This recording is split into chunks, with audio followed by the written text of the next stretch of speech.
Hello, feels so good to see you today. My name is Faith Mai, and this is The Breakfast Show on TSL Nigeria TV.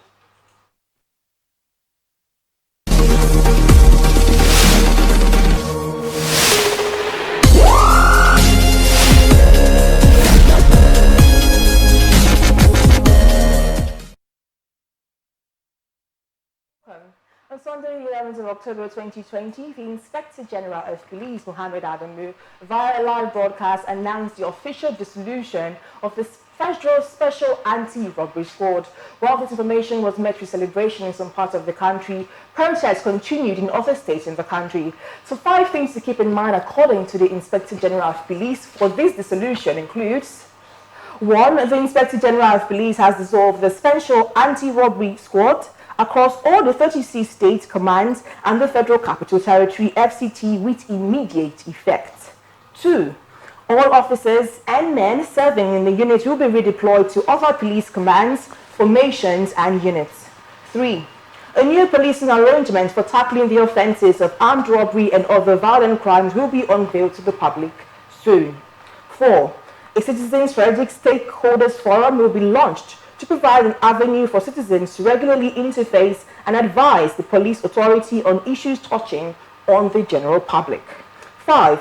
To deal with the reports of crimes committed against citizens, an investigative team will be constituted, which will include civil society organizations and corporates will be punished. And now, while Nigerians received this information from the Inspector General of Police, they replied with 5 demands of their own. 1. Immediate release of all arrested protesters. 2. Justice for all deceased victims of police brutality and appropriate compensation for their families. 3. Setting up an independent body to oversee the investigation and prosecution of all reports of police misconduct within 10 days. In line with the new Police Act, psychological evaluation and retraining to be confirmed by an independent body of all disbanded Fsars officers before they can be redeployed. And finally, increase police salary so that they are adequately compensated for protecting lives and property of citizens. Please tick all boxes. All of this is fantastic to me. I love the demands that were requested by the people of Nigeria. So this morning on The Breakfast Show, we are going to be talking about the continuity of the End Fsars campaign in Nigeria. Hello. Hi. How are you guys doing? Good. So tensions and tempers have been high in Nigeria. Brands that have been seen to not support or to be silent during this campaign have been attacked and dragged on social media. Celebrities have been dragged. Public individuals have been dragged. Religious leaders have been dragged. And the movement has grown so big. We had churches in Nigeria on Sunday protesting End Fsars. Pastors came out in their sermons protesting End Fsars. People put envelopes of End Fsars as opposed to offering and tithe in the collection boxes in churches today. Protests continued in several states across the country, and it got violent in some places, notably Abuja and somewhere in Ogbomoso. Yes, in Ibadan. It was pretty violent, and so some governors also came out to lend their voices. But my first question to my beautiful people this morning is: do you believe the Fsars has ended? Now, the reason I am asking this is after the Inspector General of Police made his announcement and the protests still continued in some parts of the country, police were still allegedly being violent to peaceful protesters, and tempers were still high in several places, into the dead of the night, like Ogbomoso, for example. And most importantly, people said there was no executive order that announced the dissolution of Fsars. So this could just be like one of those other days that they've said they've ended something and nothing is done. So as a private citizen, do you believe that Fsars has been dissolved? As at yesterday, I don't think it has been dissolved because men were still seen at checkpoints on the road, still harassing people. I read a report of somebody. He was coming from the hospital. He was in a taxify, and they were stopped. They harassed him, checked his phone, and they were speaking pidgin like, "Hey, now they protest. You don't when they protest to End Fsars, Abi, bring your phone, make I check, maybe check, you know." So they checked his phone and they didn't see anything.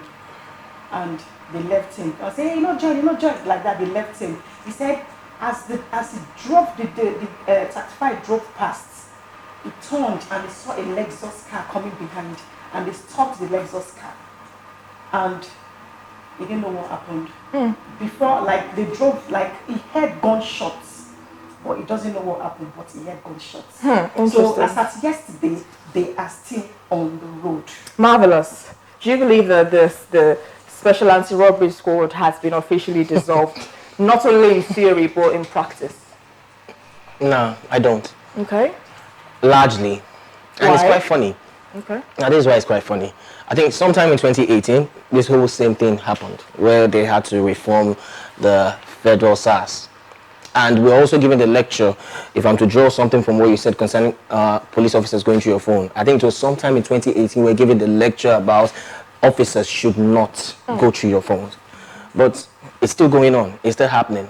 So yes, if people still feel that an executive order wasn't actually dropped due to the fact that it just came from the IGP, I also totally believe that it really has not ended.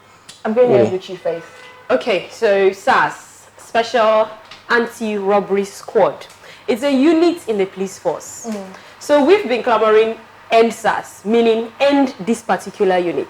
How about the entire police force? Because people who have been still doing stop and search may not be members of SARS.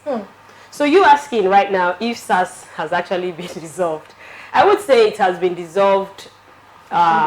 It has been dissolved in a statement, okay?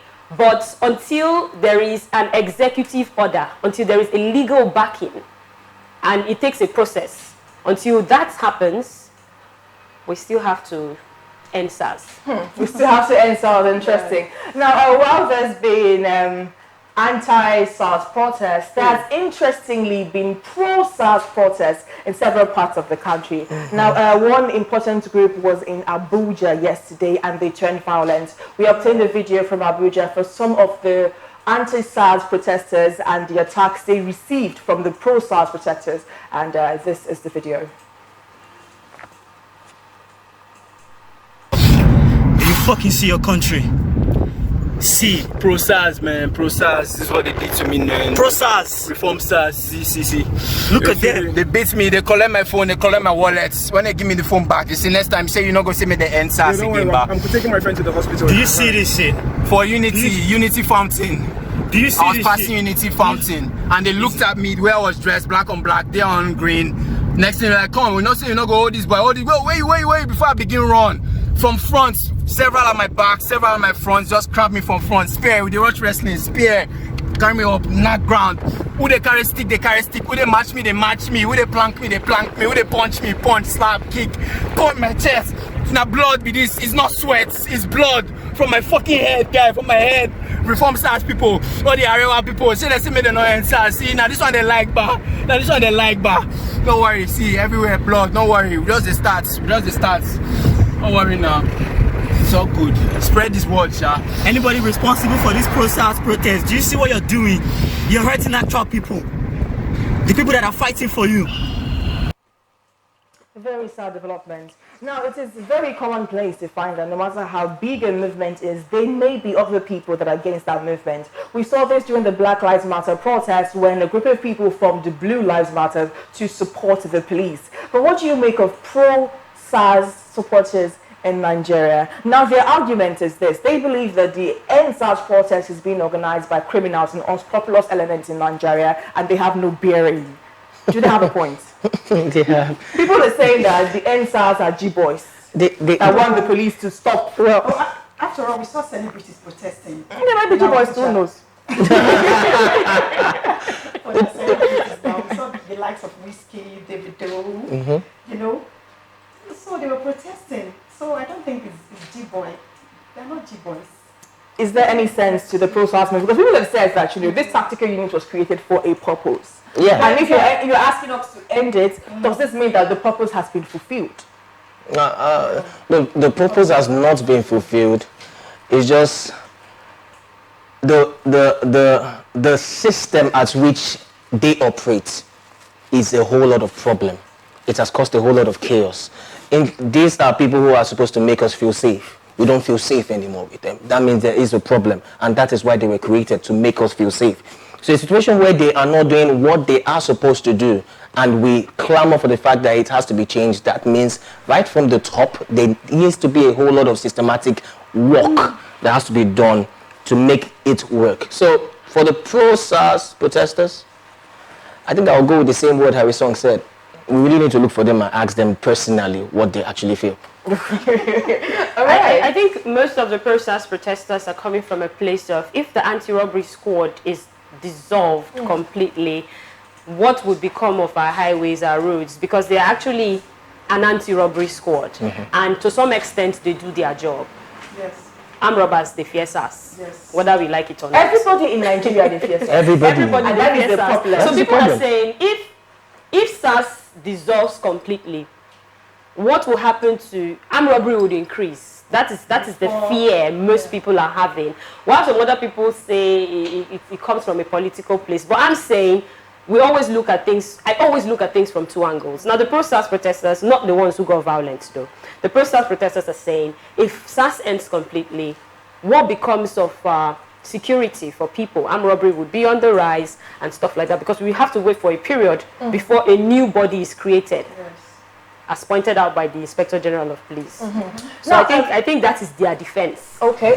Well, a question to raise for that defense. Now, when the COVID-19 hit Nigeria, as part of the COVID-19 prevention procedures put in place by the Nigerian government and the NCDC, one of them was the total lockdown of some specific states. Now, one of those states was Lagos, Nigeria. During this lockdown, a group of cultists called 1 million boys 1 million terrorized several locations in Lagos back to back, day and night. Yes. And there was not once That we heard anything about seen or heard the special anti-robbery squad go to those places. It was even announced, allegedly, by members of the police that those robberies were not happening. Common Nigerians had to come out of their houses to form vigilantes Word. for weeks. Word. So if the special anti-robbery squad were doing their job, why was that happening? You mentioned a group of cultists. So we also have a unit in the police They force. were robbing. They were not. They were I want to also involve another What unit. is the street slang for bringing someone? They're not a blend boys. I want to also point. What the point I'm trying to make is we also have another unit in the police force called SACS, the Special Anti-Cultism Squad. Okay. So the question should not be where was SARS. The question should be where was SARS and SACS. So were they confused? Let's just chill. Because they will say go to where plenty people get. These people are cultists and they be armed robber too. They don't think So the problem is they could not collaborate. And I think the police force generally is where the problem lies. It's not in SARS, it's not in SARS, it's not in the highway patrol, it's in the force generally. Okay, so if they fail, they have failed. But I need us to have a situation where when we are doing our rating, we'll have more winnings than losses. What we are protesting... Sorry, I'm sorry. Rating of what and winnings of what? Winnings in terms of catching of these criminals, ensuring that... Do you have any statistics to prove I said that if we should be rating, I don't have any statistics, but if we should rate, we should not be complaining that we want to end SARS. Okay. Because if SARS is actually really doing their job, if the police force is actually really doing their job, we will not be having all of this issues. So we know they're not doing their job, apparently.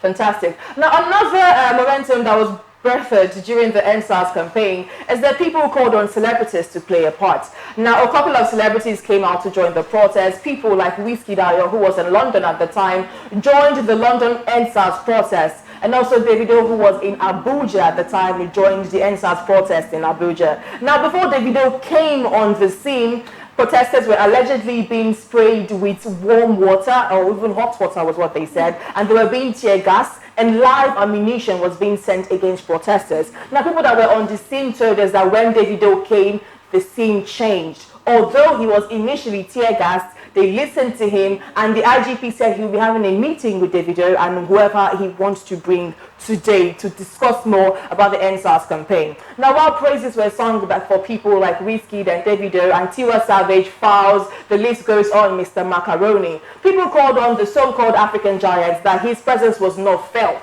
Now, others argued that it was not the place for celebrities to lead protests. These people are just people making their art. They are not activists, so they do not need to lead protests. While other people said that the value that they bring, somebody like Small Doctor, he pulled a huge crowd from and it was peaceful. Yes, and they said that for this reason, celebrities should be activists because they have the platform.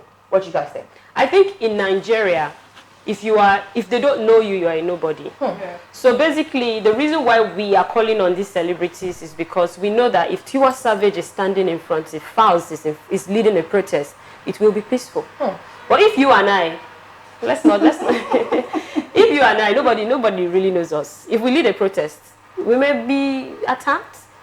Things may go wrong. So we are not saying it is the responsibility of the celebrity, but we are saying they have this platform.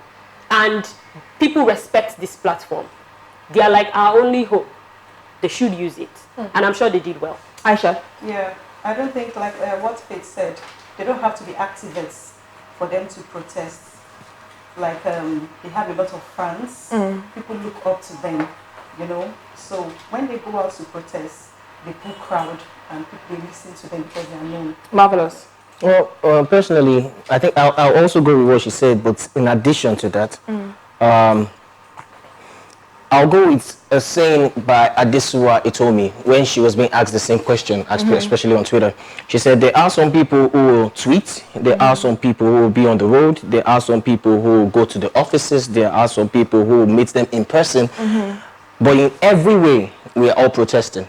So, well, there are some celebrities who, in actual sense, might not want to get involved directly, but in the way they can, they get involved and play their own roles. It's only like kind of hurtful to some fans when they feel that these certain persons are not directly involved, like they feel they should, but they say who wears the shoes knows where it hurts. So the fact is, like I've always said on Twitter, and I'll still say it here again, it is... The Fsars movement is more than just one person. It's a country thing.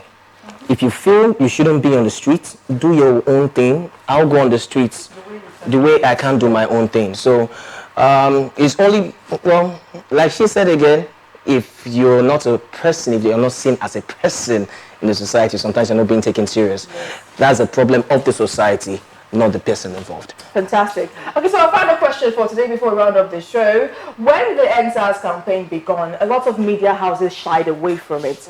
Now, Ahis, who is a host on MTV Base, claimed that there was a communique from NBC that the media houses should not participate. Although no one was able to provide this communique, so we never saw it. It could have been just an assumption. But while Nigerian media houses shied away from it, the international media was there. CNN was here, BBC was here, everybody was reporting. Were we failed by the Nigerian media? Yes, of course. Yes. Majorly. And the biggest platform, we all know our biggest platform that wins, you know, every year. People were hoping we would see reports on there, but we did not see anything. So that brings me to what I would always say. Social media is powerful. Radio, TV, they thought if they don't report, it will not blow. But with the power of social media, Twitter, Instagram, Facebook, everybody was talking, everybody was involved. If you have your phone and you have data and you're on a social media platform, your voice will definitely be heard. Not if you go to a TV station and ask for an interview, they may not grant you. But if you have your phone, you have data and you can type. That's why I say it's not everybody that's supposed to go out and protest. You can use your phones, you can use social media. So I would say Nigerian media actually did fail. So I was saying, if my media house would say don't do it, I will have an issue. I will have an issue because I did not see the communique from NBC. So if my media house would say don't participate, I'll be like, okay, are you pro Fsars? what is your mission? Let me understand. So basically that's it. Okay. I would say Nigerian media failed. Aisha, do you support the fact that Nigerian media failed? Because after some days, they did start posting some news, but some people claim that the news was propaganda. It did not matter anymore. Why did they not start initially? You know, they say better late than never. Now we're just going through our phones, Al Jazeera, BBC. What happened to Nigeria? Is it that they are scared? I don't know what to say. Marvelous, better late than never. Social media is power. That's just the fact. Whoever wants to debunk that fact can go ahead and bring his claims or reasons. But like Ajebota22 said, social media is power. We had Drake talking about it. We had Chance the Rapper talking about it. Trey Songz. We had Trey Songz talking about it. Now these are international artists. How did they get to know about it? Social media. So if the media wants to lay low on something that also bothers them, because the truth is most media personalities is also get harassed by SARS. So if they want to get on the low concerning it, that's their B. Well, is it really their P? Because our parents don't know about this protest. So many people that are not on Twitter especially do not know about this protest. The truth is, so is it really their P, or are we all in problem? No, the truth is, I'm here to see someone in Nigeria who will say he doesn't know about the problem of SARS. Wow. She does not know. Are you serious? Yes. I was telling her that she was shocked. She was shocked. She did not even know SARS existed. Talk more of the fact that they are protesting. Then those are the small lapses the media cause. Those are the major lapses So the media clearly it is not their P. It's not their P. NSAS protests are still happening in several locations in Nigeria. This morning by 4 a.m. NSAS protesters blocked the Lekki Ekpe gate, and they also plan to block the 3rd Mainland Bridge. Now the concept that they're going behind is that if enough Nigerians are in pain, they might respond faster. Now we do not know how this is going to snowball. We do not know if the protests are going to continue for days, and we do not know if the Inspector General of Police or the Presidency are going to respond to all the claims that are being made by the NSAS protesters. All we ask is that there is peace. All we ask is that people are allowed the right to peaceful protest, and all we ask is the lives are made to matter in Nigeria. Yes. My name is Joyce Chooks. This has been The Breakfast Show on TSL Nigeria TV. Do not forget to like and follow us on all of our socials, TSL Nigeria TV, and hit the subscribe button below. We also want to know how you feel about the NSAS campaign. Do you believe that the group ought to be disbanded in practice, not just in theory, or do you believe that the NSAS campaign is truly being motivated by criminal elements in Nigeria? Think about this. Let us know. Have a great day. Stay connected to TSL Nigeria and get updates on the go all day, every day. Subscribe to our YouTube channel on TSL Nigeria Space TV and join our online family.